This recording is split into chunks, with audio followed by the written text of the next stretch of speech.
हजरत मालिक बिन दिनार फरमाते मैंने 60 हज किए। एक हज के मौके पर मैंने बड़ा रश देखा, लाखों का इज्तिमा हुआ। मेरी बातों की समझ तो आ रही है ना आप दोस्तों? जो नहीं बोल रहे उन्हें भी आ रही है ना? अल्लाह जज़ा दे। कहते लाखों का मजमा था तो मेरे दिल में ख्याल आया, मैंने कहा अल्लाह इतने लोग आए हैं, इनका हज कबूल भी हुआ है कि नहीं? फरमाते मैं सोच रहा था तो रात को ना ख्वाब में मैंने किसी कहने वाले को कहते हुए सुना कि सब का कबूल हो गया। बल्ख का रहने वाला मोहम्मद बिन हारून बल्खी है, उसका हज कबूल नहीं। फरमाते शहरों के अलग-अलग खेमे लगते थे। अब भी आप हज करने जाएं तो पाकिस्तानियों की रिहायशें अलग होती हैं, इंडियन की अलग, बांग्लादेश के अलग, मिस्री, यमनी, सब लोग अलग अलग रिहायशें होती, झंडे लगे होते हैं मुल्कों के। कहते मैंने सवेरे उठ के ढूंढना शुरू कर दिया, ढूंढता हूँ वो बंदा मिले। कहते जहां बल्ख शहर के लोग रहते थे वहां चला गया तो मैंने लोगों से पूछा तुम में मोहम्मद बिन हारून बल्खी कौन है?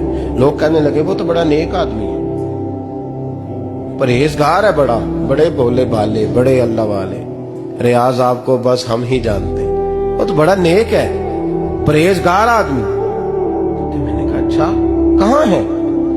उन्होंने कहा पहाड़ के पीछे उसने खैमा लगाया हुआ है, सारी रात इबादत करता है, सारा दिन रोजा रखता है, कायमुल लैल है, साइमुद दहर है। क्या बात? फरमाते मैं उन लोगों की बात सुन के हैरान हो गया कि मुझे क्या बताया गया, ये क्या कह रहे हैं? फरमाते मैं पहाड़ के पीछे गया। हज़रत मालिक बिन दिनार अलैहि रहमा फरमाते हैं जब मैं वहां पहुंचा तो मैंने उस शख्स को मुसल्ले पे बैठे देखा। कसरत इबादत के आसार उसके वजूद पर नजर आ रहे थे, सीधा बाजू उसका कटा हुआ था। फरमाते 2 रकते मुकम्मल करके ना मैंने उसे अस्सलाम वालेकुम कहा तो मुझे कहने लगा वालेकुम सलाम, आप मालिक बिन दिनार हैं? मैंने कहा बड़ी इसकी फिरासत है। फरमाते फिर उसने ठंडी सांस ली, कहने लगा आपको ख्वाब आई होगी कि मेरा हज कबूल नहीं। फरमाते मुझ पर और बिजली गिरी कि क्या कह रहा?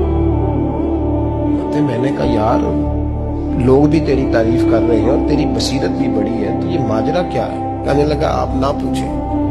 ये कह के उसने रोना शुरू किया, देर तक रोता रहा। मैंने कहा नहीं यार तू बता। कहने लगा नहीं आप ना पूछें, आप नाराज हो गए। मैंने कहा मैं नहीं होता, तू बोल ना।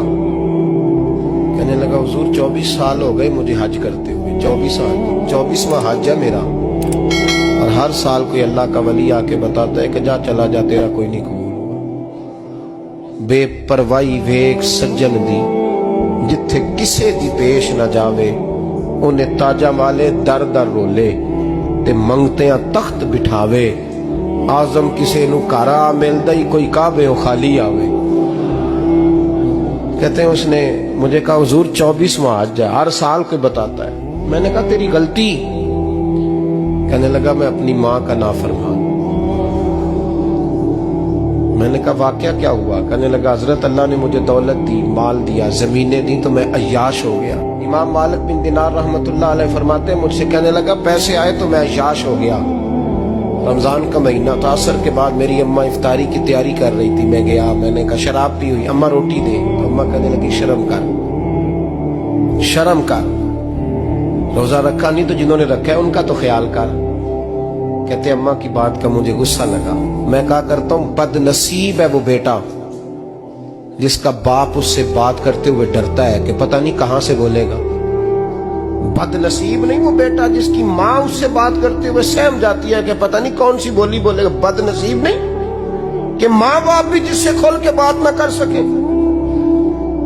हजरत मालिक बिन दिनार से कहने लगा अम्मा ने जब कहा ना शर्म कर तो मुझे गुस्सा आया, मैंने माँ को थप्पड़ मारा और मेरी माँ जलते हुए तंदूर में गिरी। लोगों ने मुझे पकड़ के अंदर बंद कर दिया कमरे में। सारी रात में शोर सुनता रहा पर नशे में धोत रहा। सवेरे आंख खुली तो मेरी बीवी बैग बांध रही थी। मैंने कहा कहाँ जा रही हो? कहने लगी जो माँ का नहीं बना मेरा कैसे बनेगा? मैंने कहा मेरी अम्मा का वो तो लोगों ने रात को ही दफन कर दी जनाजा पढ़ के। तड़प के कहने लगा मुझे क्यों नहीं बताया? तो कहते हैं लोग कहने लगे तेरी मरती हुई माँ कह गई थी इसे मेरा मुंह ना देखने देना। میرے جنازے کے قریب نہ آئے. حضرت مالک بن دینار فرماتے ہیں جب اس نے یہ بات سنائی تو میں نے بھی اس کے منہ پہ تھپڑ مارا. میں نے کہا تو اسی قابل ہے. کہتے ہیں وہ رونے لگا, حضور دعا کرے اللہ مجھ سے راضی ہو جائے. کہنے لگا جب ماں کی انتقال کی خبر ملی تو میں نے کلاڑی لے کے وہ ہاتھ کاٹ دیا جس سے ماں کو مارا تھا. میں نے ساری جائیدادیں خیرات کر دی. 24 سال ہو گئے, 24 سال ساری رات نماز پڑھتا ہوں, روزہ رکھتا ہوں, حج کرتا ہوں, پر ہر سال کوئی آ کے کہتا ہے جا دوڑ جا تیرا کوئی نہیں قبول ہوا. حضور دعا کرے مالک راضی ہو جائے. فرماتے میں تھپڑ مار کے آ گیا. میں نے کہا تجھ سے راضی ہو جائے اتنے ظالم سے. امام مالک فرماتے رات کو آ کے سویا تو مجھے خواب میں رسول پاک کا دیدار ہوا. تو نبی پاک علیہ السلام نے فرمایا مالک تو اسے مایوس کیوں کر آیا ہے, اللہ تو بڑا مہربان ہے. کہا حضور ماں کے نافرمان کو معافی کیسے ملے گی؟ تو امام مالک فرمانے لگے نبی کریم نے فرمایا جا اسے جا کے بتا دے تجھے قیامت میں تیری ماں کی وجہ سے بخش دیا جائے گا. کہا حضور اماں کی وجہ سے کس طرح؟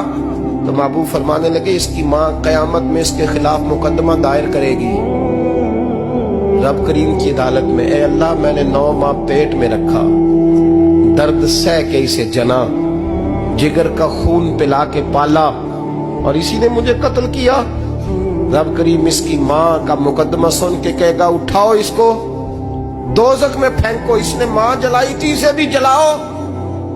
محبوب فرمانے لگے جب پکڑ کر کے مالک اس کو محمد بن ہارون کو لوگ لے جائیں گے نا جہنم کی طرف, ابھی فرشتے گھسیٹیں گے ہی تو پلٹ کے پھر اماں کی طرف دیکھے گا, اور دوسری دفعہ پھر گھسیٹیں گے تو پلٹ کے دیکھے گا, اور تیسری دفعہ پھر پلٹ کے کہے گا اماں یہ مجھے جلانے لگے, اماں یہ جہنم میں پھینکنے لگے.